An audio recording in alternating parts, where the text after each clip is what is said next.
世界强国在要员的飞行保障，特别是安全保障方面是极其重视的，一般都有非常完善的保障体系和保障措施。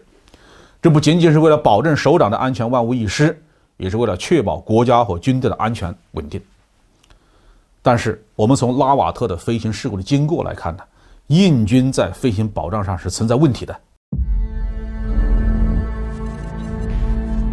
各位网友大家好，欢迎来到包明说。这期节目的话题是国防参谋长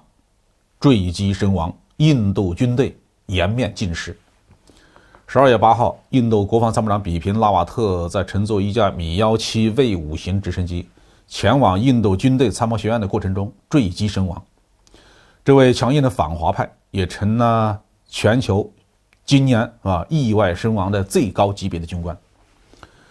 直升机是一种很方便的交通工具，特别是在短途旅行上面，汽车太慢，固定翼的飞机太麻烦。直升机可以在操场、楼顶、草坪这一类的平坦的地形上灵活的起降，非常好用。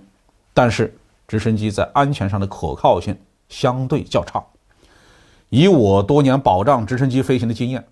直升机在安全上除了装备可靠性问题之外，在气象上，一是怕浓雾，二是怕低空风切变。早期中国、美国和前苏联的军队都出现过高级将领因为直升机失事而遇难的案例。所以世界强国在要员的飞行保障，特别是安全保障方面是极其重视的，一般都有非常完善的保障体系和保障措施。这不仅仅是为了保证首长的安全万无一失，也是为了确保国家和军队的安全稳定。但是我们从拉瓦特的飞行事故的经过来看呢，印军在飞行保障上是存在问题的。从这个事故的视频判断，飞行航线上能见度比较差，大雾弥漫，飞行员设法降低高度想目视飞行，结果撞到了高压铁塔，机舱内起火，很快直升机就失控了。这至少说明了印军存在两个问题，一个是印度的军方气象保障不力，没有充分的利用地方气象观测资料，预报不准，这说明印度军方的气象系统和印度的地方气象系统是互相隔离，并没有连通。第二是驾驶员处置不当，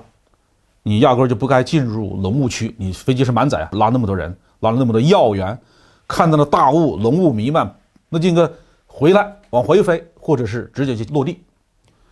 更不应该降低飞行高度。你既然看不进去，你就要确保一个安全的飞行高度，那只能爬高而不能降低。更令印军难堪的是，在事故发生之后，运送死者遗体的救护车队竟然连续发生了2次车祸，一次是护送车队的警车断轴撞到了路边的墙上，然后运送遗体的救护车又坏了，只能换车。这实际上是充分的体现了印度军队组织管理水平极其低下。作为印度的国防参谋长，全印度军衔和职权最高的军官，不但莫名其妙的死了，连身后事也搞得这样的混乱，这不但让印度军队在全世界面前丢脸，也给印度军队的士气以及他的荣誉感带来了严重的打击。死去的拉瓦特本人在印度军队当中还算是一个比较有作为的军官。他出生于高级军官家庭，父亲就是高级将领，年轻的时候还算得上是作战勇敢，曾经多次直接参加和中国人民解放军的边境对峙和冲突。这些经历让拉瓦特有了在印军晋升的资本。当莫迪政府需要挑起边境冲突来转移视线，掩盖国内矛盾的时候，拉瓦特就顺理成章地进入了莫迪的视线。拉瓦特上任之后，一再口出狂言，声称要和解放军打一场，甚至威胁要对解放军进行外科手术室的空袭。当然了，这一切都随着米17直升机的坠毁而烟消云散了。拉瓦特本人连上手术台做外科手术的机会都没有了。有很多人怀疑拉瓦特并不是因为事故身亡，而是因为他在军改中得罪了太多的人，被既得利益集团动手谋害了。